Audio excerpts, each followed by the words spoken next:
Bonjour, je voudrais ce matin exprimer ma colère face à la réaction du Quai d'Orsay concernant le terroriste franco-palestinien Salah Hamouri.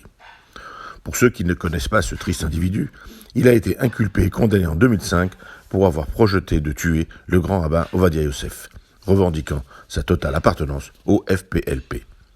La semaine dernière, le ministère israélien de l'Intérieur a annoncé la révocation de son statut de résident permanent, une décision qui pourrait l'obliger à quitter Israël.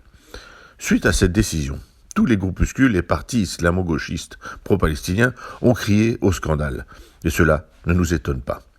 Mais, pour ne pas déroger à ces réflexes pro-palestiniens, le Quai d'Orsay a annoncé sa mobilisation forte en faveur du terroriste. Une fois encore, le Quai d'Orsay ne manquait pas l'occasion de montrer la poursuite de la politique arabe de la France qui, rappelons-le, n'a pas apporté la moindre avancée pour les intérêts français. Comment est-ce possible, alors que nous ne cessons d'avoir des débats et des prises de position sur le besoin impératif des États démocratiques à être intransigeants face au terrorisme et que chacun aspire à rester maître chez lui, comment le Quai d'Orsay ose-t-il vouloir intervenir sur une décision prise par un État souverain ? Israël n'est le vassal de personne et son système juridique respecte les droits de tous les prévenus.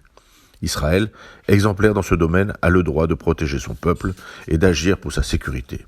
Une fois encore, le Quai d'Orsay a manqué l'occasion de se taire. Comment peut-on admettre qu'il fasse d'un terroriste une icône à défendre alors que la France a saigné sous les coups du terrorisme islamique ?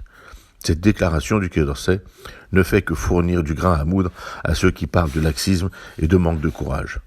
En ces temps préélectoraux, chaque déclaration et chaque action sont abordées, interprétées, observées et utilisées. Plus que jamais, les démocraties se doivent d'être solidaires les unes des autres. Mesdames et messieurs du Quai d'Orsay, oubliez le terroriste Salah Hamouri, sauf évidemment si votre crainte est de le voir revenir en France, puisqu'il est franco-palestinien.